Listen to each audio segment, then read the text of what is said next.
So guys लेके आ गया हूँ मैं एक और मस्त एनीमे जिसके साथ में मज़ा आएगा एंड इसका नाम है इज़ेटा द लास्ट विच, जिसके अंदर एक विच है एंड एक प्रिंसेस है जिसकी कहानी आज हम देखने वाले हैं। ये एनीमे 2016 में रिलीज हुआ था एंड इसका जॉनरा है historical drama and fantasy.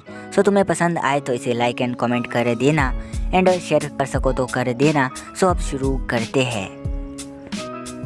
Episode शुरू होता है एंड यहाँ पर पास्ट का सीन दिखाया जाता है जहाँ पर एक लड़की अपने डॉग के साथ जंगल में घूम रही होती है। तभी उसके नजदीक से कुछ जुगनू जैसा निकलता है एंड ये लड़की उसका पीछा करती है। तभी ये सुनती है कि कोई लड़की यहाँ पर गुनगुना रही होती है।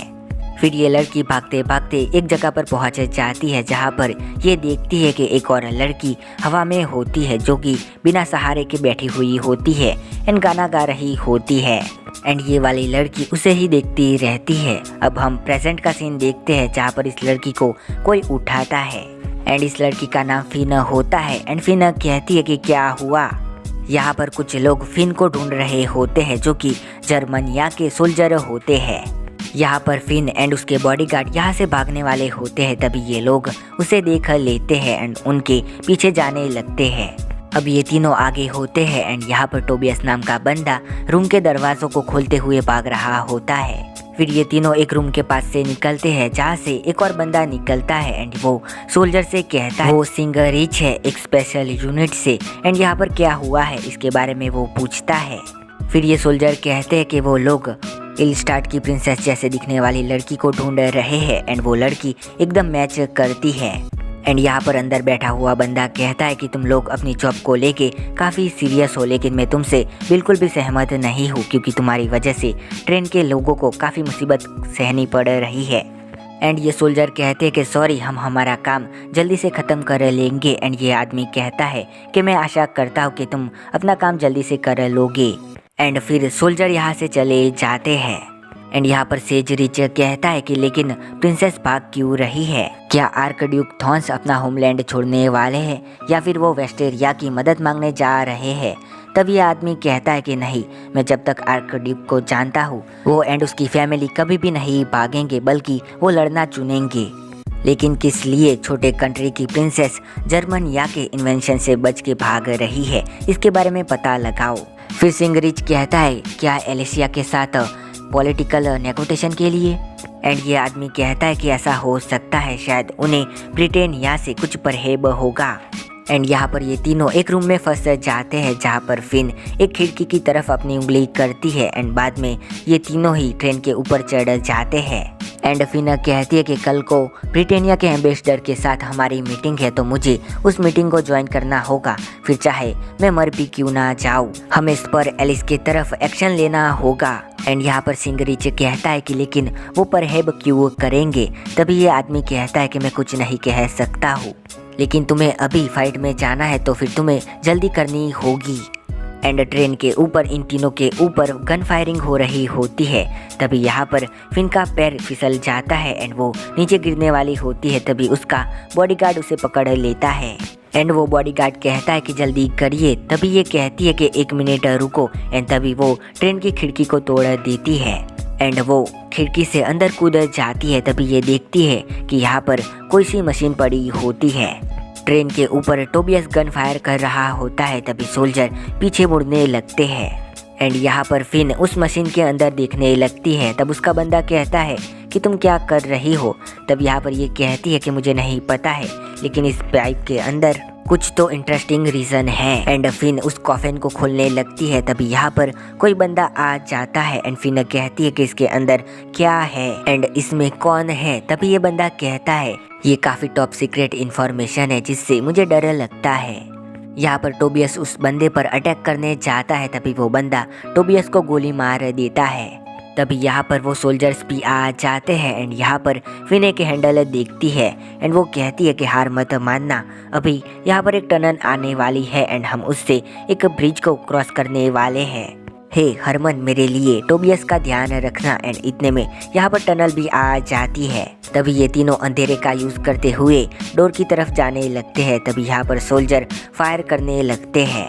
यहाँ पर ट्रेन टनल की दूसरी तरफ आ गई होती है एंड ये लोग दरवाज़ा खोलते हैं। उसके बाद ये लोग ब्रिज के ऊपर से नदी के अंदर छलांग लगाते हैं एंड गिरते हुए ही फिन इस कॉफिन को देख रही होती है। ये तीनों ही पानी के अंदर गिरते हैं। उसके बाद ये आदमी कहता है कि लोग सही कहते हैं, वो हर वक्त टॉम बॉय जैसा करती है। एंड इस कॉफिन के अंदर एक लड़की होती है एंड सोल्जर कहते हैं कि ये लड़की कौन है। ये बंदा कहता है कि वो टॉप सीक्रेट इंफॉर्मेशन है जो कि एम्पायर से बिलोंग करती है एंड इस सब के सामने गन तान देता है। उसके बाद हम नदी के किनारे देखते हैं जहाँ पर ये तीनों होते हैं एंड यहाँ पर टोबियस की हालत काफ़ी ख़राब होती है एंड टोबियस कहता है कि प्लीज़ हमारी कंट्री को बचा लीजिए। तब फिन कहती है वो मुझ पर छोड़ दो, मैं उसे प्रोटेक्ट करूंगी, अगर उसकी कीमत मेरी जान भी होगी तब भी। तभी यहाँ पर टोबियस मारा जाता है। फिर बताया जाता है कि सितंबर 1, 1939 जब पावरफुल यूरोपियन डिक्टेटरशिप को जर्मनिया के एम्पायर के तौर पर जाना जाता था, अचानक से उनके पड़ोसी लिवोनिया पर इन्वेंशन लॉन्च करने जाने लगे। उसके रिस्पॉन्स में किंगडम ब्रिटेनिया एंड रिपब्लिक थीरोमेंडर ने जर्मनिया के खिलाफ वॉर डिक्लेयर कर दी। किसी तरह से जर्मनिया के टिक टैक को war air fire and tank का कॉम्बैक्ट मिल गया, जिसकी मदद से उन्होंने अपने पड़ोस की कंट्रियों को उनके घुटनों पर ला दिया। थेरमिंडोर को डिफीट करने के बाद उन्हें लगा कि वो पावरफुल थ्रेट बन गए हैं। ये अभी के बारे में है, जबकि फैंग साउथ के एरिया वाले एल्फेन के अगेंस्ट हो गए हैं, जहाँ पर ड्यूक का एलिस्टर्ड भी है। आगे फिन कहती है कि तुम्हारे पास रोने का भी वक्त नहीं है, अब तुम्हारी ड्यूटी खत्म हो तब तक अपने आंसुओं को छुपा के रखो।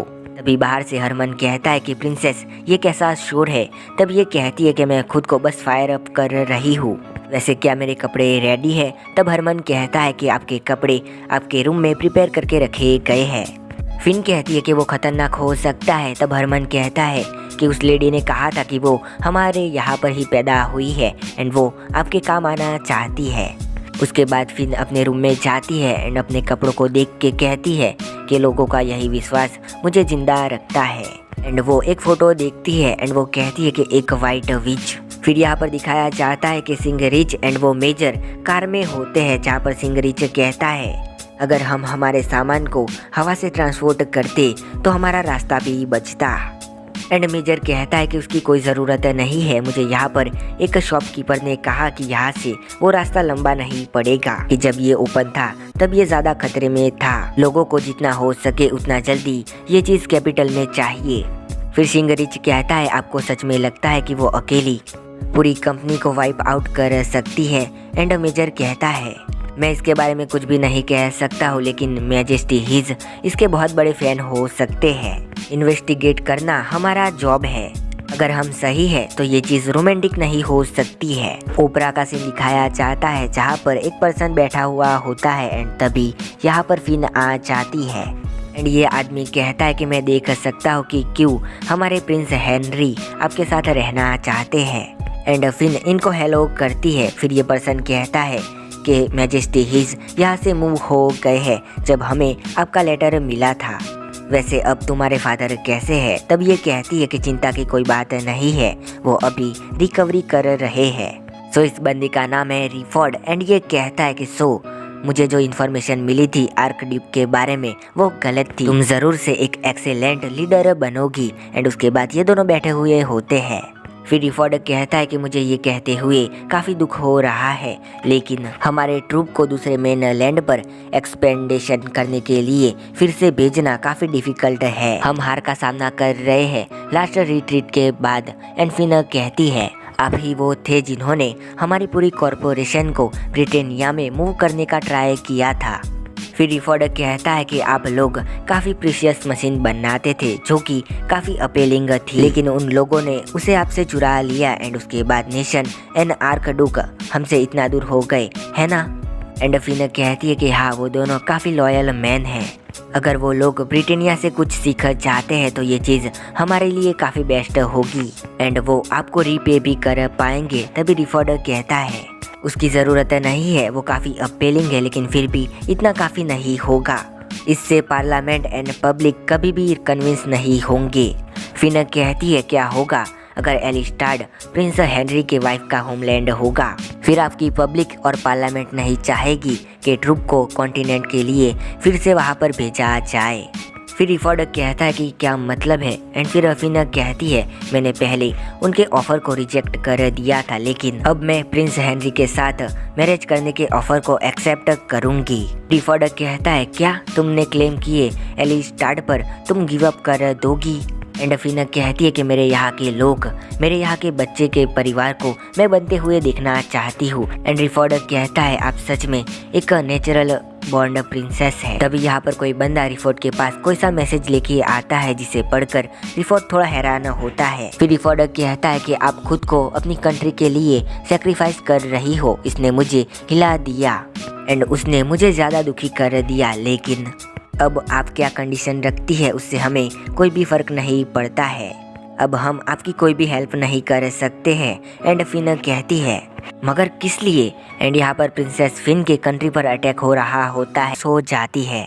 यहाँ पर इजेटा फिन के घाव को देखती है एंड वो जोर से चिल्लाती है जिसकी वजह से ये प्लेन टूट जाता है। तभी यहाँ पर फिन भी नीचे गिरने लगती है। तभी यहाँ पर इजेटा एक बहुत बड़ी गन ले लेती है एंड उस पर मैजिक कर देती है, जिसके ऊपर बैठ के वो फिर फिन के पास जाती है एंड ये फिन का हाथ पकड़ती है। एंड यहाँ पर फिन काफ़ी खुश होती है। फिर यहाँ पर इजेटा फिन को हवा में ले जाती है। यहाँ पर फिन के मुंह पर कुछ अजीब सी खुशी होती है एंड वो कहती है कि इजेटा, एंड यहाँ पर इजेटा कहती है कि प्रिंसेस। फिर यहाँ से इजेटा फिन को कहीं पर ले जा रही होती है एंड यहाँ पर एपिसोड खत्म हो जाता है।